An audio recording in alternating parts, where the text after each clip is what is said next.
This is Rose Dance. Hi. And I'm here with Flame. And do you want to say any of your other names, or shall I call you No, Flame? you can just call me Flame. I That's will. fine. I will. And we're here to talk about sacred sexuality. Yeah. And that's who I immediately thought of when we said sacred sexuality. Oh, we have to talk to Flame. Because I'm so sexy, right? Well, that was one, yeah. And I thought we should video it. Yeah. Yeah. Where would you like to begin? Or is that a fair question? No, that's good because, when I first got involved in reclaiming, I did feel sort of othered as being like a transgendered person. Mm-hmm. And, but then I would hear the charge of the goddess, all acts of love and pleasure, all of that. And then I sort of felt like, well, that's me. Yeah, so I'm in there too. So, I mean, that sort of helped me develop like the questioning attitude, towards sexuality and magic too, Mm-hmm. that sometimes I had to push boundaries with people. Mm-hmm. So, what do you to worship? What you tell me a little bit about your worship? Yeah. I worship like deities, and some of them are queer gods that I've made up or whatever, and gods of just plain sexuality and erotic things, and but my practices with them is of course in prayer, and I do trance work with some of these questions on my mind. How do these deities relate to me, or not, or whatever? And I also have included some of their names in my worship for a while, and so that helps. And like in terms of like doing like some sort of daily practice, always includes purification, but sometimes I also run energy, and sometimes I'll run it like not just with dual binary, the lover is attracted to the lady, right? Right. I might run a third energy, like a polarity that goes around those. So it's not like an individual polarity like this, but it's more like the circuit goes around or back and forth. So that's a little different, running that kind of energy. Yeah. But it's still very grounding because it's like a triangular kind of energy shape. So show me how the energy goes. So now look at the camera. Oh, okay. So generally the energy goes up like this and down and like this. And it can go around and it can switch back and forth, and it can also cut up. It can only go on those lines, those 3 lines. So it's not like the other ones where the energies, like pentacles, Right. where the energies cross each other. Right. And you get more of the shadows that way. So, and that sort of is like running a queer energy, learning to work with energies. That's different than just, the lady and the Lord, Yeah. So. Yeah. And why is sexuality sacred?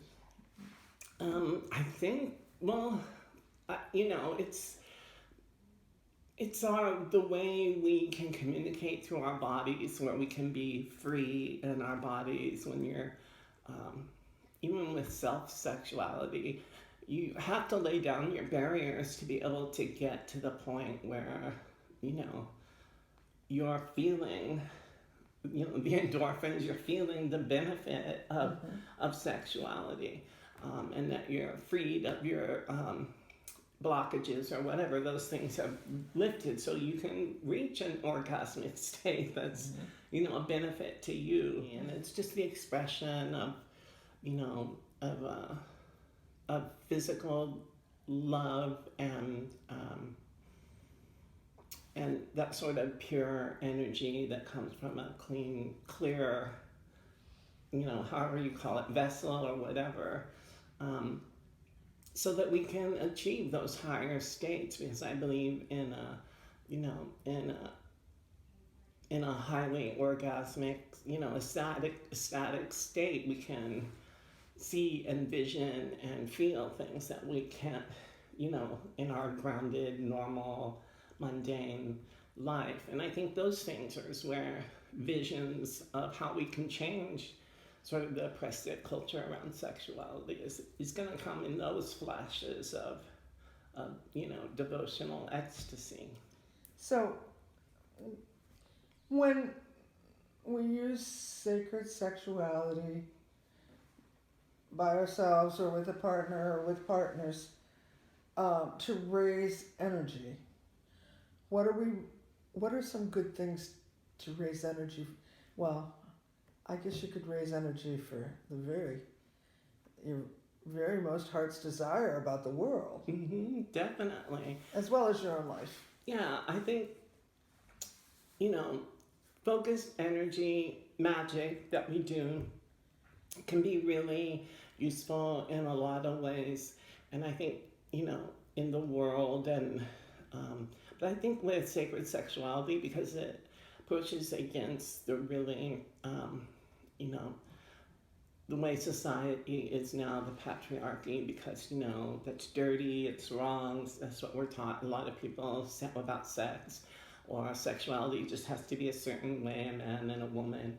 So a lot of, the energy can be used to change those things in the world, to, that we show that we love each other in these ways, and we're not like, we're not going to go away and we've always been here. You're just like, we're letting you know we're here. And so I think that helps heal the world in some ways, that as an educational tool. But I think, there has to be more things, I think there are a lot more things you can use it for. But it definitely, when you're working with sexual magic, it's going to put your sexuality in the face of people generally.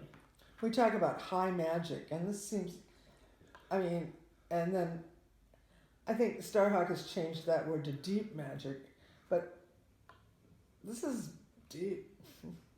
Yeah. And powerful.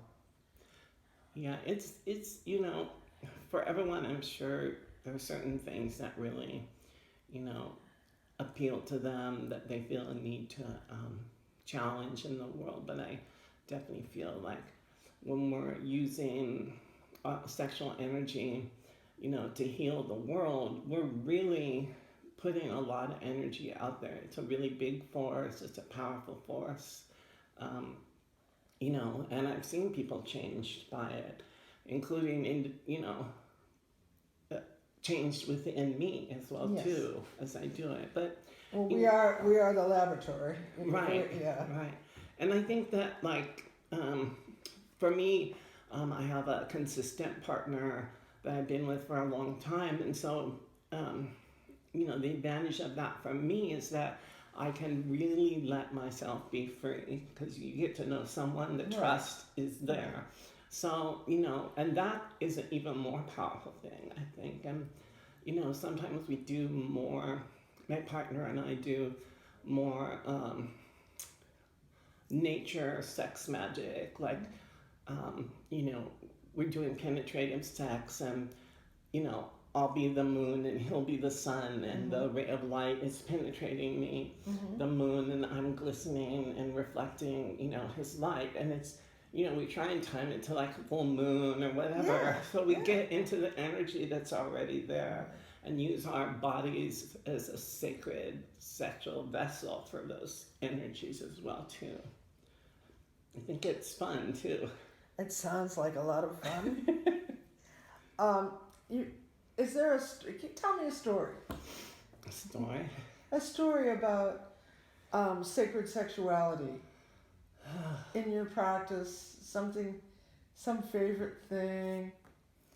Or not. You don't have to answer. Well, no. It's like I like to do a lot of trance work, so I think it fits in with like sexuality in terms of like reclaiming your body, your physical body, you know. And so like I would do like self-awareness of my body, touching my body, until I could, you know, touch myself everywhere and be okay with it, because I put so many compartments. Oh, this doesn't look right, this is not, you know. Right. Body image can be tied into one of the blockages of sexual energy. You know, we don't feel that we look right, and so, Yeah. you know, we're stifling our energy. So one of the things I like doing is just doing that, exploring myself, you know, touching myself, letting the energy, and ask questions about, you know, just like the way we do in Iron Pentacle, but just doing the body as a pentacle. You know, where are there blockages here? Why is the energy going to flow? How do I get erotic energy to flow more smoothly through my body? So, Yeah, I mean, I think some important energy work is always to touch yourself until you find that, oh, you know, you find that place, and then you figure out what feels right to do to it, what feels good, you know, and you do that, and you wake up that part of your body, and you go on to the next, and you explore your body, and you know it. yeah. Yeah. And I think even, you know, when you and I were children back in the day, as the kids say, you know, none of that was really out there. I mean, I think it wasn't until the 70s there was a book about, you know, written from the perspective that, you know, teenagers could understand, you know, about sexuality, you know, and especially about women's sexuality. And that was all really suppressed just in our lifetime. And there's been a lot of changes just in our lifetime around that. Big changes. Yeah.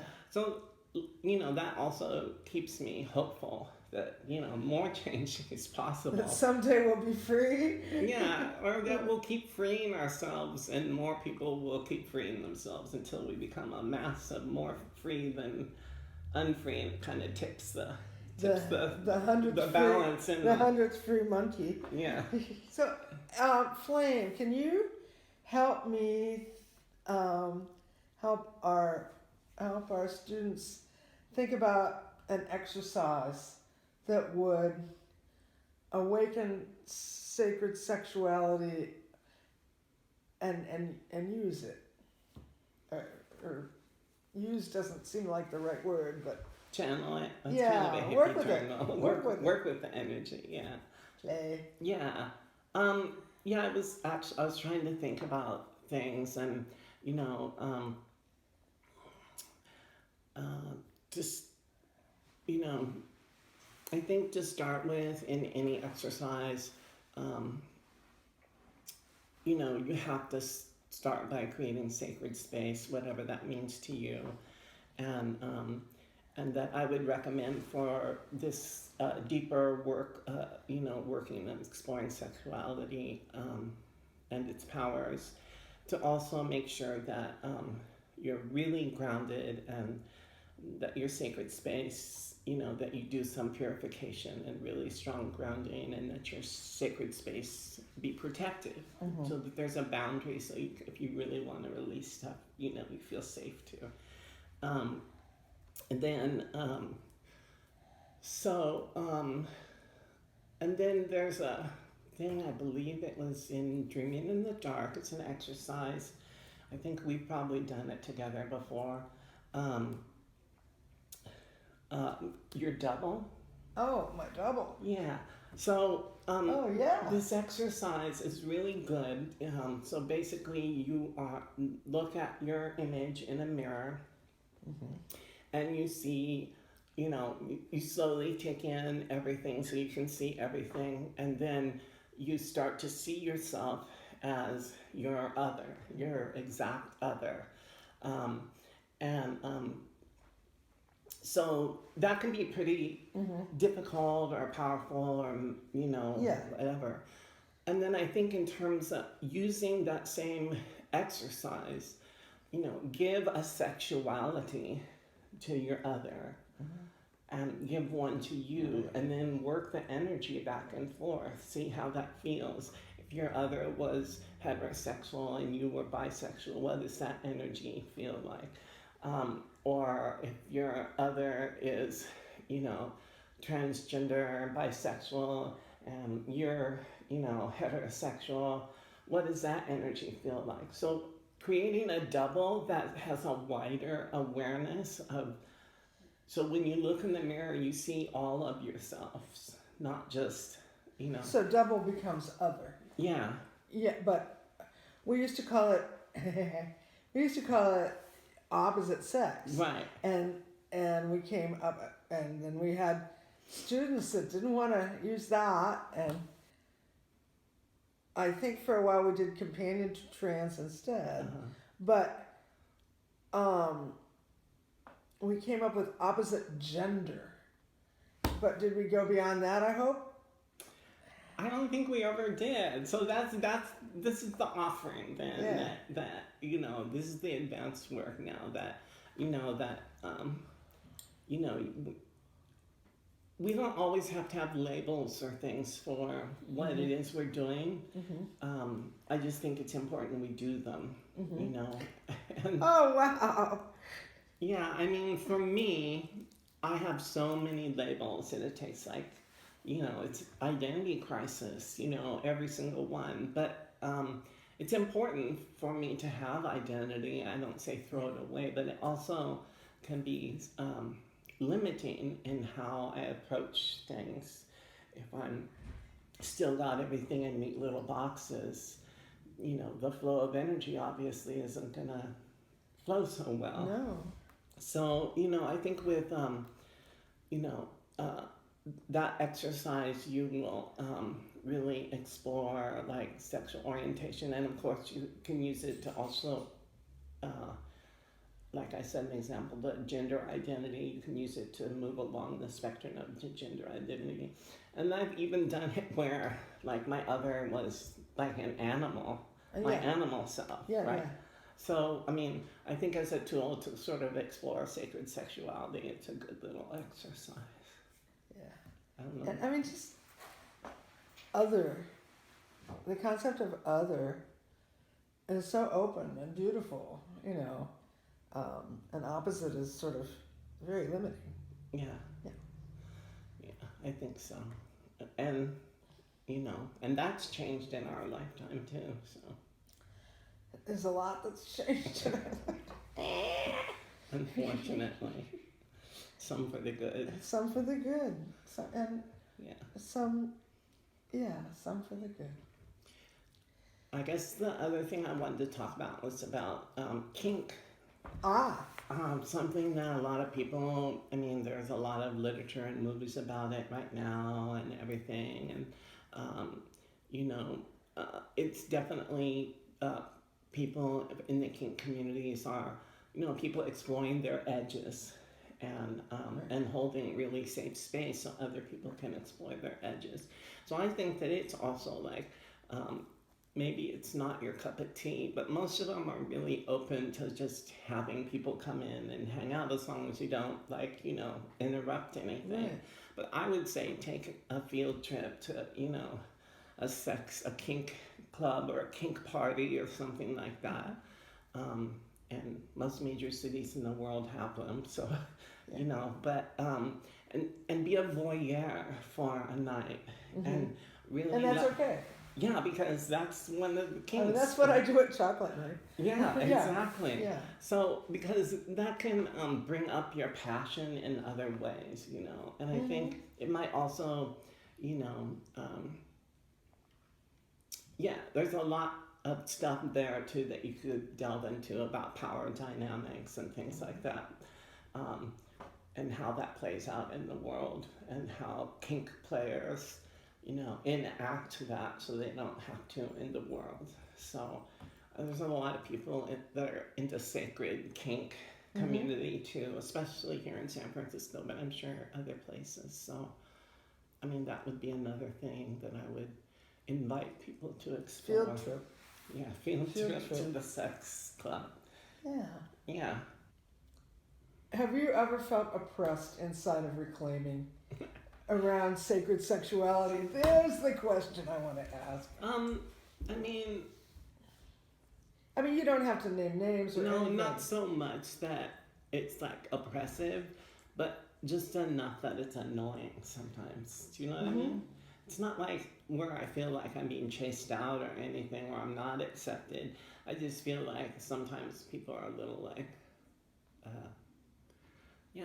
For people who are supposed to be so educated and knowledgeable, they seem to lack some education and basic knowledge around, sex and talking about sex and being sex positive. And sex is a great thing. It is. It's good for your body, it's good for your soul, your mind, and that is the thing that, the sort of patriarchal society overlays in everything we do. And, there are times where, I feel like in reclaiming, we're responding instead of sort of creating something other way, instead of just responding. Reacting?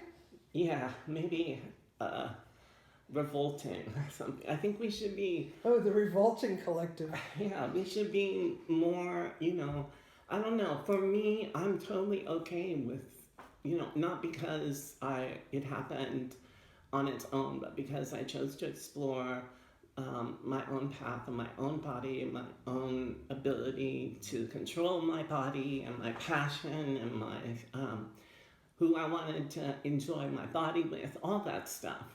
I think that's vital to explore in any magical training, because it's your body. That's the tool, the major tool we work with. And if you can't run energy, suppose, you really need to do magic. So let's give an example. You don't want to be hit on by someone and they're hitting on you. How do you respond to that? Are you responding to it because, you're scared, because you're oppressed, or are you responding from a place because you know what your sexuality is and you aren't threatened by it? So I think it really can help you in everyday life respond to things. Of course, jerk shouldn't have been flirting with you in the first place. Sure, yeah, and there's alcohol and there's all that. Right, but I simple think muscle test can tell you. right. But I think for me, when I found myself in situations like that, and because of the work I've done, I don't feel so. I feel put off by it, but I know I don't have to let it kill me. It doesn't have to eat away at me, because if I let the world eat away at me all the time, I'd be a mess. Worse than usual. But I think that, the power of sex and sexuality is its own magic, and it has its own sort of flows and guides. But there's just a lot of fear about doing that exploration. And one of my friends was doing a workshop about trying to tell people about transgender people in general and the different types of people there might be within the transgender communities. And, people got really confused really fast. And so my friend, and it was like some kind of weekly class thing, they come once a week. So she said, so as your homework, I want you to go and cross-dress just for a day or a night, and then write a thing about it and bring it back to the class. And most of the class took it on and did it, but they learned so much. And they, guys were like, God, chicks get hit on that much, man? That's it's screwed. What's going on, And so, those are also difficult exercises to do or to give to someone and say, oh, go cross-dress. You don't do that. But you'll learn a lot from it, and it won't kill you. No one's ever died. Well, that's not, I'm not going to say that, but be careful if you're doing that. Yeah, Let me put it, be careful. Don't go anywhere alone. No, or even in just twos. Yeah, just try threes. Do it around your house. Just try and walk around your house in high heels for a day and see how that feels. You'll be in so much pain, you'll want to know why. What year was it that we went up to the big tree? That's probably the wrong question to ask you, but how many years ago? It was a long time ago. I don't know. 20 years ago? Was Corey a baby? Yeah. Okay, so I remember all the brave hikers went off to hike up to the big trees, and I had Corey, and I wanted Bill to be the one to go. I mean, that division of labor was clear. He'd been working on it for a long time. And Flame stayed back, and we tended the fire and cooked. And I got an opportunity to ask Flame many things. And I will never forget, I asked you how you felt about being or not being at a circle of women where I think I quoted an example of a circle of women that wouldn't let transgender women in, and I asked you how you felt about all that, and you said that you didn't want to be at a circle where people didn't want you, and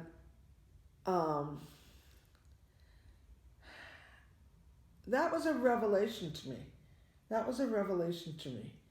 And my baby girl, who is now my grown-up boy, was there and absorbed all that, and I really, I think you did some godmothering there. Yeah, I think I actually babysat Corey another time too when he was older, and I think one of you was out getting arrested. I think it was wartime again, and you were out getting arrested or something, and both of you were out, and I babysat and took Corey to the park, and I knew I wasn't supposed to be getting candy, but I got him an ice cream. He worked me like that. Yeah, I know how to get sugar. I know how he does. Yeah, and but later I was thinking, and we watched one of those anime movies he loved. I can't even remember the name of it, so.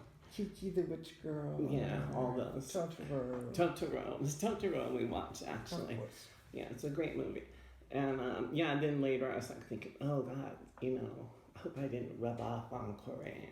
But then I thought, no. I hope you did. No, but I mean, it couldn't have been just me, because there was like Dress and other people in Corey's life who, were open about who they were, no matter what it meant. So, so I think it was a good influence, but I was like, it couldn't have been just me.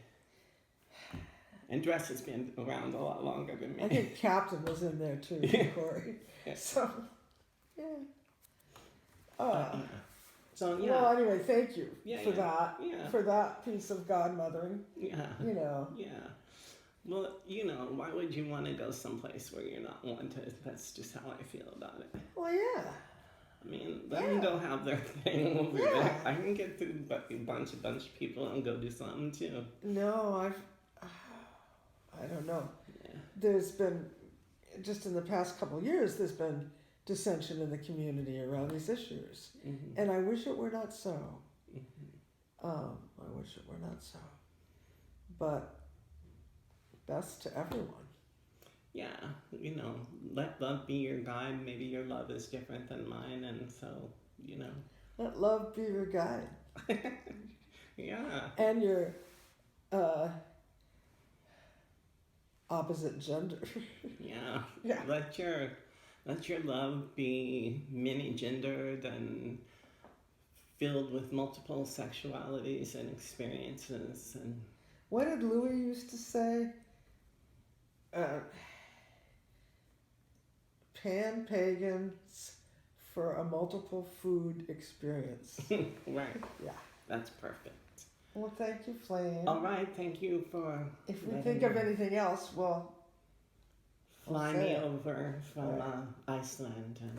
And no, I just live down the block. Just kidding. So, all right, thank you. Anything else you should say? Anything else I should say? No, except that I think that I'm very happy that this is part of this work, and hope that, when people are more involved in reclaiming, that this will be something that attracts them, not, Oh, I think it already is. Yeah. So I think it is. Good. Yeah, and I think that the revision of the principles of unity has really opened a way. Yeah. It's really opened a way, and it's a marvelous thing. Yeah, it is for all of us. Yeah. All right.